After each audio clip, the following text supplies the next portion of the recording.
If you are looking to generate more leads from your Google local service ads, I'm going to walk you through how you can optimize your profile in order to generate more leads for your business, whether they are message leads or call leads. I will definitely show you how you can optimize it for the best possible results. I've also have some insider tips from Google itself on how to improve your profile experience and other things you can do outside of your profile in order to get the best possible results. And I'm going to go ahead and walk you through that in this video. I already have another video on how to get the Google local service ads pretty much approved through the verification process and whether I think it's worth it. And spoiler alert, if you're watching this video, then you probably already know that it is worth it, or else I wouldn't be creating this video. So assuming that you already have your business verification set up, your billing information, your background checks complete, your business profile, customer reviews are all linked up along with your budget, you are ready to get going on your Google local service ads. So I'm not going to walk you through how to do this because I've already done that in the previous video. If you're looking for that video, I'll drop it in the description below of this video. So I'm going to want you to go hover over to this hamburger menu, to the main menu, and I'm going to give you a quick run through on the specific sections within your Google local service ads account. So the first section is the business verification. That's what you're seeing on the screen. Then next is the lead section. This is where all your leads are going to be coming in so that you can see and rate them based off of the quality that they're coming in. You can see the type of customer, the charge status, where you actually charge for this lead, what time they came through, what location they came from, and so forth. So I'm going to talk about that in a little more detail in a little bit. Then we'll go to Policy Manager. Policy Manager is just telling you if you have any policy violations, depending on different things that might be wrong with your Google My Business or something that might be wrong with your local service ads. It will notify you and tell you what's wrong here. Next thing is reports. It's going to show you how many impressions you got on your ads, how many leads you got, how much you spent in total. We'll take you through that in a little bit, but where I really want to focus our time on is actually going to be profile and budget. Next section is reviews. This shows you how many reviews you have from your Google My Business page. Profile, budget. I'm going to take you through profile and budget. All these other ones, billing, promotions, account access, and notifications, not as important. Besides billing, of course, you want to make sure that you're attaching the right credit card to your account. But let's dive into the meat and potatoes on how to actually optimize your account for success, and then I'll then show you some tips that I have beyond that, some insider tips on how to optimize your local service ad even more. So we are here on the profile and budget page. As you can see here, you want to make sure that your ad is on. But before you even have your ad on, check out your ad schedule. Let's review your ad schedule. Are you set to all day? What time of the day do you want to accept leads?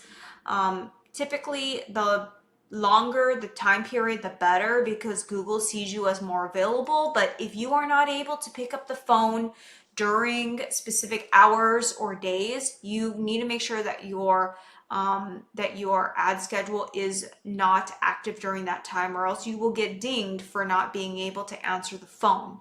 And part of Google determining your ranking with your local service ads is how often you actually answer the phone. So Google has an AI feature that will actually screen your phone calls for you and will actually be able to tell where your phone calls actually picked up and where they qualified leads. And if they were quote unquote qualified and they were in your service area and they were looking for the service that you say that you can offer, that's considered a qualified lead to Google, not necessarily if they became a customer or not for you. So assuming that you have your correct ad schedule, I want you to move on to the next section, which is making sure that the name of the business is correct. Of course, Google's pulling all this information based off of the application that you submitted for your local service ads, along with your Google My Business.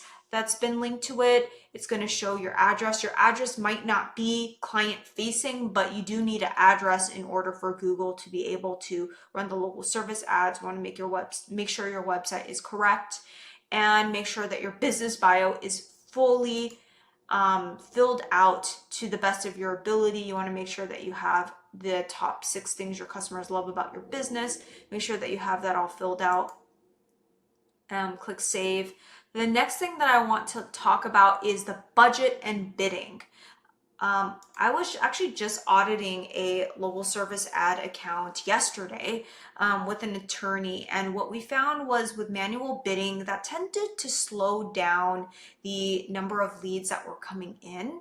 So I think because with local service ads, with the ability to with the non-ability to see actually your true performance because the reporting is so limited, I would recommend out of the gate going with automated bidding. However, I do want to warn you that with automated bidding, it can go a little crazy. I haven't seen it with a specific client, but if you want to have more control over the cost per lead, you can set a target cost per lead goal depending on if you want to have a lot more control. In this case, I didn't cap it because I want Google to optimize given the budget that I have for it. But if you're in a very competitive space, let's say legal, you might want to consider putting a cost per lead, or if you're very conservative, you might want to just put a cost per lead just to have more control. But if you notice that your ads are not spending, or your actual local service ads are not getting any real leads coming from it, you might want to consider increasing your target cost per lead or just removing that constraint entirely. So it kind of is trial and error. You're going to have to see whether, putting a target cost per lead or target cost per acquisition goal is going to choke up your campaign, or if you need to just let it breathe and not put it there in order to see results, then that might be the way to go. Next thing is make sure you have an average weekly budget. Of course, you won't be able to run your campaign unless you have an average weekly budget set. And then Google will show you how many leads you got over the past 7 days. Of course, Google wants you to increase your budget in order to get more leads. But in this case, we don't have more budget to spend, so I'm going to keep it off there. This is really, really important. Let's look at your job types. Make sure that the different job types that you can actually take on are checked off. Google has this blanket other as a very common option. I actually tend not to click on that or toggle that on because you don't know what type of jobs you're going to be getting. It could be Google sending you something super random and not necessarily something that's highly qualified for you. So I would just toggle on what you can actually, what type of jobs you actually want to get from your local service ads, and turn off the ones that are not relevant to you. And that's exactly what I did here for this specific dog trainer.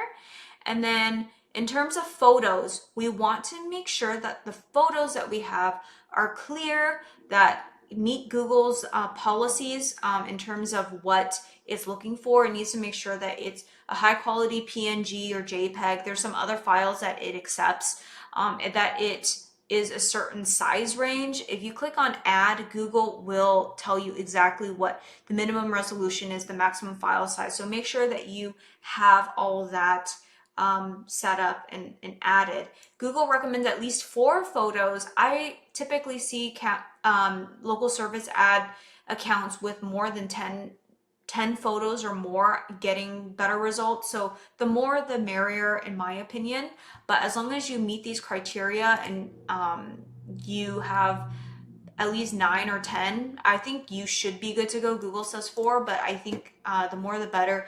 If you're in an industry where it's kind of a strange industry to get images, let's say home tutoring, for example, and you work with a lot of minors, and it might be you will need to get consent from parents, or it might just be awkward to ask for approval to take a picture with their kid, then you might want to opt for the route of stock photos. I know that if you've been watching my videos, you know how I feel about stock photos. I'm not the biggest fan of them, but if you have to go that route, then that I would rather have stock photos than nothing. So I would recommend, but of course, if you have real images, lifestyle images of your customers happy, of let's say your staff happy, in pictures of your offices, that's all game for photos that you could be using within your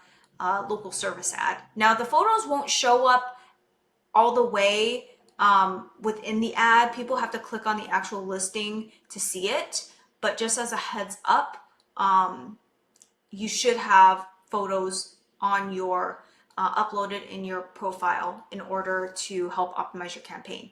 The next thing here is the settings, message lead versus direct business search. Some people are very opinionated about this, but from my perspective, I tend to not find message leads to be as highly qualified versus phone call leads. Those are the two type of leads that you'll be getting with local service ads, and you can choose to toggle off message leads. The thing about message leads is they tend to be people that might be shopping around to different other competitors, and they might just be submitting these leads. They might be at work, they might be at school, whatever, submit it, and then they just forget to even respond back to you once you respond back to them. So I don't bother paying for these leads just because I just have found them not to be the most qualified. And on top of that, I don't get as many message leads in the industries that I work in, but it could very well be that some industries, let's say legal, message leads could be important, and you might want to have that activated. So as long as you can take it and follow up with these leads as quickly as possible, then I would keep it on. But if it doesn't necessarily like make sense for your business, or let's say you've noticed that the quality of the leads that have come from the message leads have not been good, then you can toggle that off. And then direct business search, it just means that you'll show up for your own brand. I'm okay with that. And then here, service areas, there's actually some, I want to say, thoughts around this in the PPC LSA like community around service areas and whether you should use cities or zip codes, which ones perform better. I've heard that zip codes perform better. I tried it out. It didn't work as well as cities. So from my perspective, I don't necessarily think that it's one way or the other that's completely wrong. I think you're just going to have to test and see. I've just found cities have performed better for me, but I've heard from other people that I work with telling me that zip codes have performed better, but it could very well be that it depends on the specific industry that we're working in. So in this case, we are targeting the greater Phoenix area for dog training services. So I've just picked the cities and surrounding areas that relate to it in regards to the service area. Do you necessarily need to put an exclusion on service areas? No, you don't. But if, let's say, you target all of Phoenix except for like one specific city, then you can exclude it. But you don't need to like exclude all the states and countries. That's just really overkill. But if you have a targeting set as a positive targeting, but then you have one specific area in there that you don't want to target, then that's when you would want to use an exclusion. The next thing here, the business hours, these are the front-facing business hours that are going to be on your local service ad, not necessarily the hours that your ad schedule is. So it doesn't necessarily have to match up, but if you can take leads all day, but your business hours are really this time, then that's fine. Google is just going to show your ad, but it's going to show that you are, let's say it might show your ad on a Monday at 7 p.m. even though you shows that you're closed. But if someone can call and answer, then I would say to potentially consider just changing it to 24 hours if you can have someone answer all the time, or else it might be getting a little confusing if someone sees that you're closed at 7 p.m. and they might not actually call. I don't really think that it's that prominent for people to like match up like, oh yeah, your ads are live and it's showing that it's closed at 8 p.m. So I won't call you because it shows that you're closed, but I haven't really seen that issue. But if you are concerned about that, you can go ahead and try to, make it match with your ad schedule. Next, billing, promotions. Billing is just going to be your credit card details. I'm not going to show that. Promotions is just showing like, are you taking advantage of any of Google's promotions?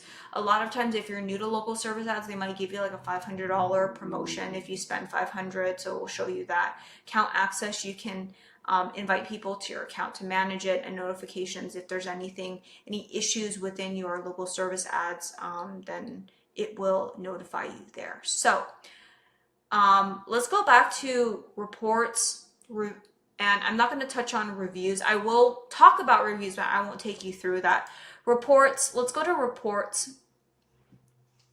So you can change the time frame of the data that you're seeing. So you could see over the past how many weeks we had 19 leads for 629.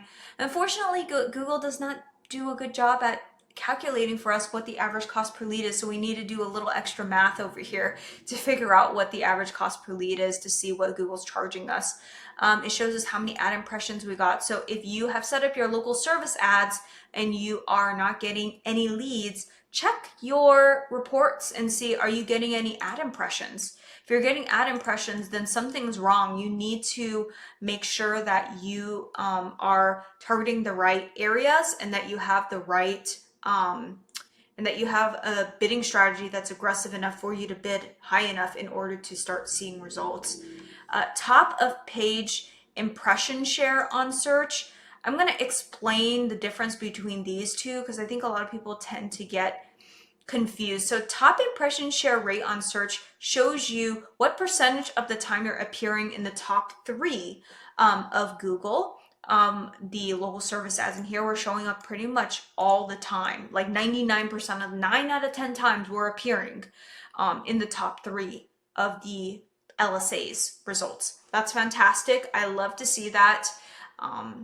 And I think that you can't really get much higher than this, besides, of course, getting to 100, but to get to 100 it's not really the most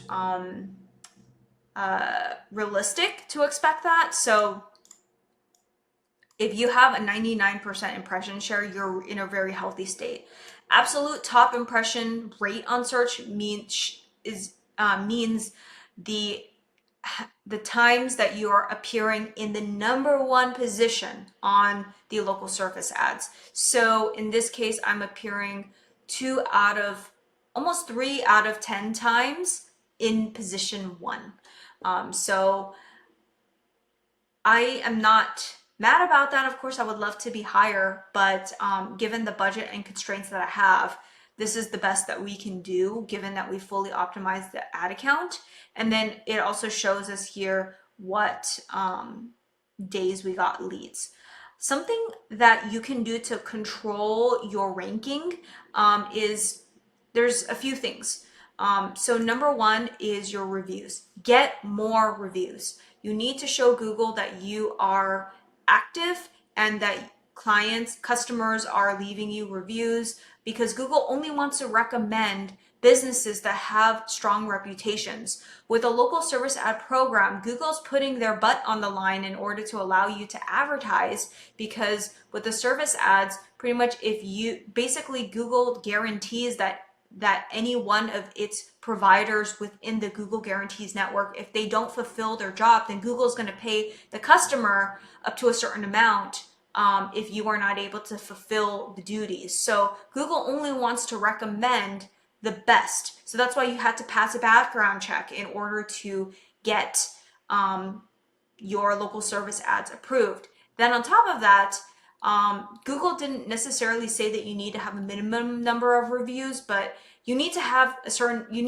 reviews in order to get people to trust you. And with local service ads being so high at the top, even higher than pay-per-click ads, higher than SEO, the more reviews you have, the better. And unfortunately, with local service ads, we're not able to put specific headlines or descriptions on the ad. It's really only limited to the headshot or images that you put within your profile. So what's the next best thing? You need to have as many 5-star reviews as possible. And if you're wondering if you can pay for reviews, that's against Google's policy, so don't even bother. Or if you try to do it behind Google's back, don't say that I said to do it, because I don't recommend you to do it. But you need to focus on getting as many positive reviews as possible. How can you do that? Well, I have a video on that I can link in the description below, but a very quick tip that I recommend, and it does depend on the service that you have to provide, but if you are in an industry where you go to your client's house or you go meet up with a client, then when the job is completed, you can ask them to leave a review by just sending them a link, and have them verbally say that they are happy to leave you a review. So if they gave you a compliment and they're happy with the results, then you can say, thank you so much. It'd mean the world to me if you can leave a review. That's how I grow my business. And that's how I'm going to be able to rank higher in Google. So if you could please help me, that would mean a lot, because I am a small business and I'm always looking to continue growing. So more than likely people are going to be willing to leave it a review for you. And I work with a locksmith. He's got over like 1,000 reviews, and he catches them right at the end when, he's able to unlock people, unlock their car. And then he's like, well, can you leave me a review? And these people are like so happy that he's able to, get him to unlock the car for him. So in this case with this dog trainer, they are one of the most popular dog trainers in the Phoenix area, and they have a very high number of 5-star reviews, and we're working on just continuing to get as many as possible. So the reviews matter. Another thing that matters is your rating of the leads. So when you get the leads that come in, you want to make sure that you click on it and then you tell Google whether it was quality or not. So you can mark it as booked, or here, let me show you. You can mark it as booked, and then you can tell them whether it was quality or not. Google will actually tell you. Give me 1 second.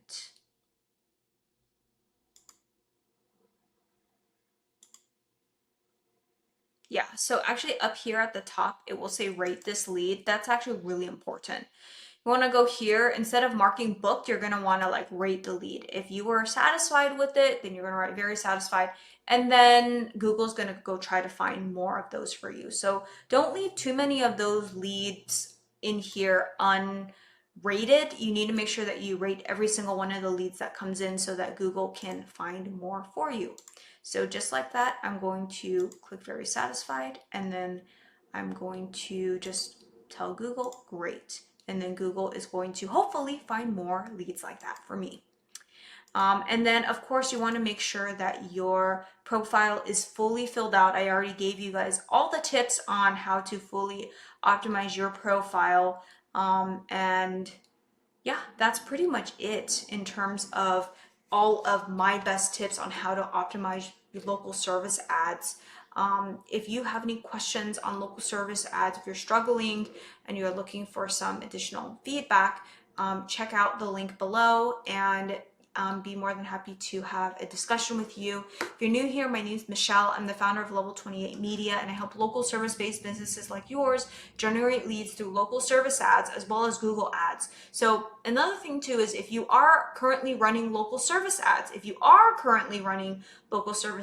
you're looking to expand outside of that, you might want to consider Google ads as another avenue, or pay-per-click PPC, where you're paying for every click, you're not paying for every lead. The challenge though with PPC is you're going to experience that it's going to be more expensive than local service ads, but you're going to have more control over your ads. You're going to have more control over your landing page. You're going to have control over your landing page just in general, but it's going to be more expensive because there's a lot more competition with PPC. There's a lot more people, lead aggregators. There's less barrier to entry with PPC versus local service ads, because with local service ads, you actually have to pass a background check with, third party company, and like, have all this stuff filled out. You need to have Google My Business profile. You already have to have reviews. With PPC, you don't need to have that, but you will need to have a sufficient budget in order to, run PPC. It's going to definitely be a lot more expensive. It's going to be a lot more competitive because too, what you'll find is that there's a lot of lead aggregators. They might be, let's say, lead aggregators for dog training companies, and they sell the leads off to dog training companies. Those lead aggregators cannot advertise on local service ads because they don't qualify. They don't have the license, whatever, in order to get qualified, and they don't meet the requirements for Google. But they do meet the requirement for local service ads, but they do meet the requirements for Google PPC, which is why they're dumping all their ad dollars there. So yeah, if you found this video helpful, please give it a thumbs up and tell me your biggest takeaway below. I'd be more than happy to have a discussion with you below. Tell me your biggest takeaway, what you learned the most, and if you have any suggestions for future videos on local service ads or Google ads in general, yeah, leave them below and I'd be more than happy to check them out. And I'll see you guys in the next video.